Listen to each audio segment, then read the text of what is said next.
آج معمولی نفع کے خاطر، دنیا کے چند ٹکوں کے خاطر لوگ اپنا ایمان بیچ رہے ہیں، اپنا مذہب بیچ رہے ہیں۔ افسوس اس بات پر نہیں ہے کہ ایک آدمی کافروں کے گھرانوں میں پیدا ہوا، کافر جوان ہوا، کافر بوڑھا ہوا، کافر ہو کے مر گیا۔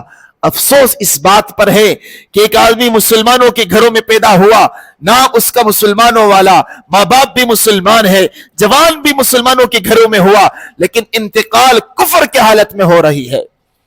آج یہ ہو رہا ہے۔ یونان کا واقعہ میں نے پڑھا تو میرے دل پر بہت زیادہ اثر ہوا۔ یونان میں ایک کمپنی ہے، وہاں ایک مسلمان بنگلہ دیش کا کام کر رہا تھا، اس کے ساتھ ایک غیر مسلم عیسائی عورت بھی کام کر رہی تھی۔ ان دونوں کا آپس میں تعلق ہو گیا اور معاملہ عشق تک جا پہنچا۔ دونوں نے آپس میں طے کر لیا کہ ہم نے آپس میں شادی کرنی ہے۔ اس عورت نے یہ شرط لگائی کہ آپ سے شادی اس وقت کروں گی جب تم اپنے اسلام کو چھوڑ دو گے، اپنے مذہب کو چھوڑ دو گے۔ آپ دیکھیے کہ اس آدمی نے، اس مسلمان انسان نے اپنا ایمان اس عورت سے شادی کرنے کی خاطر چھوڑ دیا۔ جب یہ خبر ان کے دوستوں کو پہنچی، ان کے ماں باپ کو پہنچی، تو انہوں نے سمجھانے کی کوشش کی، رو کر ان کے ماں باپ نے سمجھایا کہ اللہ کے خاطر ہم نے آپ کو تجارت کے لیے بھیجا ہے، ایمان بھیجنے کے لیے تو نہیں بھیجا۔ لیکن جب آدمی عشق کے مرض میں مبتلا ہوتا ہے، اللہ بچائے، یہ اتنا گندا مرض ہے کہ آدمی پھر اندھا ہو جاتا ہے، بہرا ہو جاتا ہے، گنگا ہو جاتا ہے، کچھ سمجھ نہیں آتا کیا کر رہا ہوں، نہ اپنی باپ کی سنتا ہے، نہ ماں کی سنتا ہے، نہ دوستوں کی سنتا ہے، نہ علماء کی سنتا ہے، جو دل میں آیا وہ کرتا ہے، اندھا بہرا گنگا بن جاتا ہے۔ اس لیے اس رمضان میں اللہ سے یہ دعا بھی مانگو، اللہ ہمیں فتنوں سے بھی بچا اور اس گندے مرض سے بھی محفوظ فرما۔ تو اس ماں باپ نے بہت سمجھایا، لیکن آخرکار وہ نوجوان گیا چرچ میں اور شادی کر لی اس عیسائی عورت کے ساتھ۔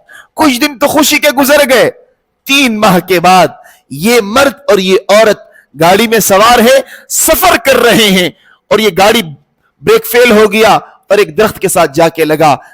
اس نوجوان کا کفر کے حالت میں انتقال ہو گیا۔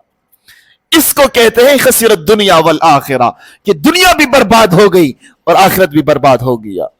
میرے عزیزو، پہلے زمانے میں کافر مسلمان ہونے کی کوشش کرتے تھے، آج بدقسمتی سے ہمارے مسلمان بھائی کافروں جیسے بننے کی کوشش کر رہے ہیں، ان جیسے اپنی شکل و صورت اختیار کرنے کو فخر سمجھتے ہیں۔ ارے تم اس شکل و صورت میں کیوں عار محسوس کرتے ہو جس صورت کو محمد عربی نے پسند کیا، جس صورت کو فرشتوں نے پسند کیا، جس صورت کو اولیاء نے پسند کیا، جس صورت کو تمہارے خدا نے پسند کیا؟ اس صورت کو تم کیوں ناپسند کرتے ہو؟ محمد عربی صلی اللہ علیہ وسلم کی شکل و صورت پر تم کیوں فخر محسوس نہیں کرتے ہو؟ آج بدقسمتی سے لوگ غیروں کی طرح بننے کی کوشش کرتے ہیں، ان کا اٹھنا بیٹھنا بھی غیروں کی طرح بنتا جا رہا ہے۔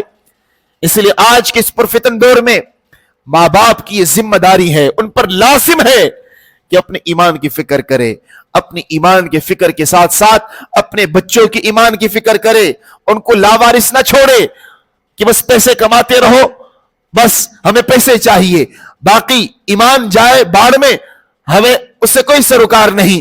کل قیامت کے دن تمہاری پکڑ ہوگی اس بات پر، دنیا تو گزر جائے گی، آخرت میں اللہ کو کیا جواب دو گے جب تمہارا بچہ تمہارے پیچھے کفر کی حالت میں مرے گا، تمہاری غفلت کی وجہ سے ایمان کا سودا کرے گا، کیا جواب دو گے اللہ کو؟ اس لیے آج اپنے ایمان کی فکر کرو، اپنے بچوں کی ایمان کی فکر کرو، ان کو مدرسے سے قریب کرو، علماء سے قریب کرو، محمد عربی صلی اللہ علیہ وسلم کی ان باتوں سے قریب کرو، تو ایمان بھی بچے گا، اخلاق بھی بچیں گے، کردار بھی بچے گا، ثقافت بچے گی، مذہب بچے گا۔ لیکن اگر تم نے اپنے بچوں کی فکر نہ کی، ان کو مسجد سے بھی دور کر دیا، مدرسے سے بھی دور کر دیا، قرآن اور حدیث ان علوم سے دور کر دیا، ایک وقت آئے گا کہ آپ کا بچہ مسلمانوں کے گھروں میں پیدا ہوا، لیکن آپ کی غفلت کی وجہ سے وہ ایمان سے ہاتھ دھو بیٹھے گا۔ اس لیے اپنے ایمان کی فکر کرو، اور قرآن نے ہمیں ایک دعا سکھائی ہے کہ جب فتنوں کا زمانہ ہوتی ہے دعا کثرت سے مانگو، ربنا لا تزغ قلوبنا بعد اذ هديتنا وهب لنا من لدنك رحمة انك انت الوهاب، کہ اللہ ہمیں فتنوں کے زمانے سے محفوظ فرما، اے اللہ ہمیں آزمائشوں سے محفوظ فرما، کلمے پر موت نصیب فرما۔ حضور علیہ السلام نے ایک دعا سکھائی کہ اللہ سے فتنوں کے زمانے میں یہ دعا مانگو، اللہم انی اعوذ بک من الفتن ما ظہر منها وما بطن۔